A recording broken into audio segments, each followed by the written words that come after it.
وأهل بيته وصحبه أجمعين. أما بعد، فقد قال رسول الله صلى الله عليه وسلم: ما نحل والد ولدا من نحل أدب حسن. وقال عليه الصلاة والسلام: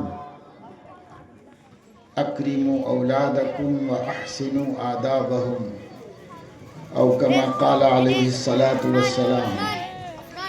قابل احترام علماء کرام اور اس بستی سے تشریف لائے ہوئے ہمارے بہنیں، بھائی اور ہمارے بچے جو اس بستی سے تعلق رکھتے ہیں اور اس اجلاس میں دور نزدیک سے آئے ہیں، یہ پروگرام اس مکتب ابو بکر صدیق کے تحت میں منعقد کیا گیا ہے، اور اس میں جو طلبہ استفادہ کر رہے ہیں ان کے تعلیمی مظاہرے کو بہت دیر سے آپ کے سامنے رکھا جاتا رہا، کیونکہ پتہ چلا کہ عصر سے پہلے سے یہ پروگرام شروع ہو کر اس کا طلباء کے مظاہرے چلتے رہے اور اب تقریباً 8:30 بجے تک چلتے رہے۔ مجھے پروگرام جو دیا گیا تھا اس میں یہ آخری پروگرام مغرب کے بعد ہونے کا تذکرہ تھا، اور اسی حساب سے ہم ذہن بنا کے اگلا پروگرام بھی بنا کے رکھے۔ ایسا نہیں ہے کہ کبھی کبھی کسی جلسے میں چلے جاتا ہوں، بلکہ ایسا ہے کہ ہر دن کئی پروگراموں کو سیٹ کرنا پڑتا ہے اور اس میں شرکت کرنی پڑتی ہے۔ کل مجھے 2-3 پروگرام کل کے دن میں کرنا ہے، اس کے لیے سویرے جلدی رہنا ہے حیدرآباد میں۔ اس اعتبار سے آپ لوگوں کے سامنے چند ضروری باتیں مکتب کے حوالے سے عرض کر دیتا ہوں۔ ایک بات تو یہ ہے کہ مکتب کی اہمیت کیا ہے۔ مکتب ہمارے عرف میں ضروری دینی تعلیم کی درسگاہ کو کہا جاتا ہے۔ اس کے مقابلے میں مدرسہ ہوتا ہے۔ مدرسہ پوری دینی تعلیم کا جگہ کا نام ہے، یعنی جہاں قرآن پورا حفظ کرایا جاتا ہے، ناظرہ پڑھایا جاتا ہے، حفظ پورا کرایا جاتا ہے، جہاں عالمیت کا کورس اور نصاب پڑھایا جاتا ہے۔ یہ علم کفایہ ہے، اور یہ ایک بڑی جماعت کا ہر دور میں حاصل کرنا فرض ہے اور لازم ہے۔ تو یہ مدرسے میں کام ہوتا ہے۔ اور مکتب میں کیا ہوتا ہے؟ مکتب میں علم درجہ عین میں دیا جاتا ہے بچوں کو، یعنی جتنا فرض عین ہے، طلب العلم فریضۃ علی کل مسلم کے تحت میں ہر مسلم اور مسلمہ کو جتنا علم حاصل کرنا اپنے دین کا فرض ہے اتنا علم ان کو دیا جاتا ہے۔ ایسی جگہ کو مکتب کہتے ہیں۔ پہلے زمانے کی اصطلاح میں مکتب قرآن کے حفظ کرنے کی جگہ کا نام تھا، اور مدرسہ کوئی ہوتا نہیں تھا۔ لوگوں کو علم دین حاصل کرنے کے لیے علماء کے پاس گھوم کے جانا پڑتا تھا، سفر کر کے جانا پڑتا تھا۔ وہ کوفہ میں ایک عالم ہے تو وہاں جا کے ان کی حدیثیں لے لیں، بصرہ میں ایک ہے تو وہاں جا کے ان کے پاس کتنا علم ہے وہ لے لیا، شام میں لے لیا، اور اسی طریقے سے خراسان میں لے لیا، بخارا میں لے لیا، ماوراء النہر کے محدثین سے لے لیا، حجاز کے محدثین سے لے لیا، پھر کے جیسے امام بخاری ہیں 16 برس تک پھر کے علم حاصل کرتے رہے، تب جا کے ایک بڑے عالم بنے۔ اور انہوں نے کہا ہے کہ کوئی شخص اس وقت تک عالم نہیں ہوتا جب تک کہ وہ اپنے بڑوں سے بھی علم لے، اپنے ساتھیوں سے بھی علم لے، اپنے چھوٹوں سے بھی علم لے، تب جا کر کے وہ عالم ہوتا ہے۔ تو علماء اس طریقے سے پہلے زمانے میں پڑھتے تھے۔ اس زمانے میں بھی مکتب کا لفظ استعمال ہوتا تھا، لیکن وہ قرآن حفظ کرنے کی جگہ کو کہا جاتا۔ جیسے امام بخاری رحمۃ اللہ علیہ نے فرمایا، میں جب قرآن حفظ کرنے کے لیے مکتب میں تھا تب اللہ نے میرے دل میں الہام کیا کہ حدیثیں بھی حفظ کروں. تو وہ مکتب میں حفظ کر رہے تھے قرآن. اور امام بخاری بڑے جید حافظ قرآن تھے. جو لوگ بخاری پڑھتے ہیں، پڑھ چکے ہیں، انہیں اندازہ ہوتا ہے کہ وہ ایسے جید حافظ قرآن ہیں کہ حدیث میں کوئی مشکل لفظ آ جائے تو اس کی اصل ان کو قرآن میں مل جاتی ہے. وہ قرآن میں سے نکال کے لا کے پھر مفسرین کی تفسیریں نقل کر کے اس کا معنی بتا دیتے ہیں کہ اس کے معنی یہ ہیں. غیر معمولی اللہ نے ان کو حافظہ دیا تھا.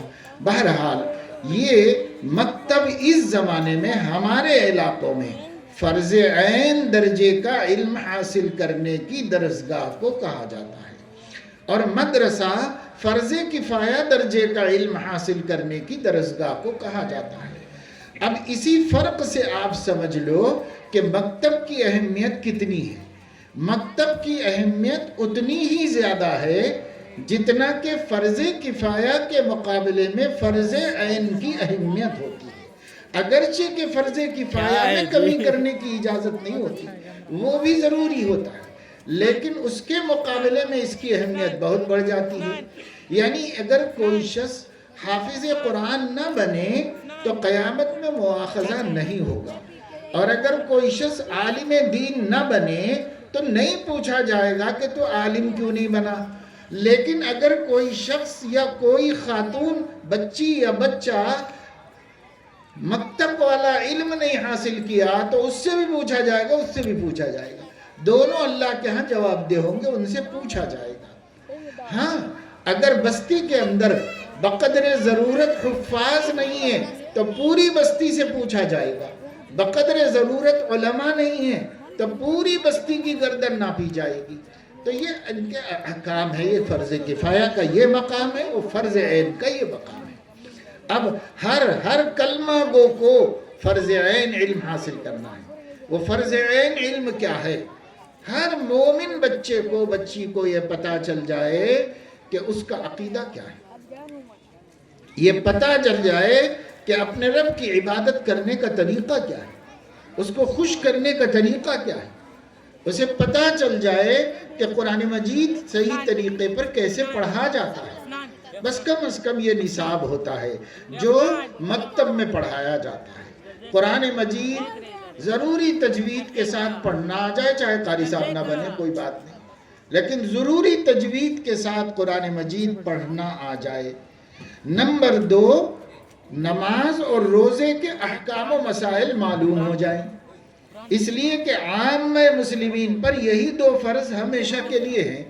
نماز روزانہ 5 پڑھنی پڑتی ہے، اور روزہ ہر سال رمضان میں رکھنا پڑتا ہے. اس لیے یہ دونوں کے احکام سب کے واسطے ہیں، تو مکتب میں اس کی تعلیم ہو جاتی ہے. رہ گئی زکوٰۃ اور رہ گیا حج، تو یہ مخصوص لوگوں کے ساتھ خاص ہے. اس لیے جب ان پر فرض ہو وہ اتنا سیکھیں، علماء سے معلوم کریں. لیکن فرض عین کے درجے میں اتنا سکھایا جائے گا، زکوٰۃ فرض ہے، حج فرض ہے، اتنا سکھا دیا جائے گا. اور کچھ دعائیں یاد کرا دی جاتی ہیں. بچوں نے کچھ دعائیں سنائی آپ کو، کچھ حدیثیں یاد کرائی جاتی ہیں، کچھ آیتیں. جیسے ایک طالب علم میں چند آیتیں آپ کے سامنے ترجمے کے ساتھ پڑھی تو اس سے پتہ چلا کہ اللہ کی صفتیں کیا ہیں، اللہ کی توحید سے متعلق اس کی شان کیا ہے. تو اللہ تعالیٰ کی شانوں کو قرآن میں بیان کیا گیا. قرآن میں سے چن چن کے ایسی کچھ آیتیں ہمارے بچوں کو یاد کرائی جاتی ہیں تاکہ ہمارا بچہ، ہماری بچی بچپن ہی سے اللہ کی صفتوں سے واقف ہو جائے، اللہ کی قدرتوں سے واقف ہو جائے، اللہ کی ذات سے تعلق ہو جائے. یہ بچپن ہی سے ہو جانا ہے. اگر ہمارے بچے بچپن میں اپنے رب کو نہیں پہچانتے تو پھر 55-70 تک بھی نہیں پہچانیں گے. اگر بچپن میں نہیں پہچانیں گے تو کبھی نہیں پہچانیں گے. اس لیے بچوں کو بچپن ہی کے اندر اللہ تعالیٰ کی طرف توجہ ہونی چاہیے، تعلق ہونا چاہیے. مکتب کا مقصد ہے. مکاتب میں کام کرنے والوں کو اور مکاتب چلانے والوں کو یہ ملحوظ رکھنا چاہیے کہ مکتب میں ایک تو قرآن صحیح پڑھنا بچوں کو آ جائے، صحیح بہت زیادہ مبالغے کے ساتھ نہیں، بقدر ضرورت صحیح پڑھنا آ جائے. اتنا جس سے نماز صحیح ہو جاتی ہو، اتنا صحیح قرآن پڑھنا آ جائے.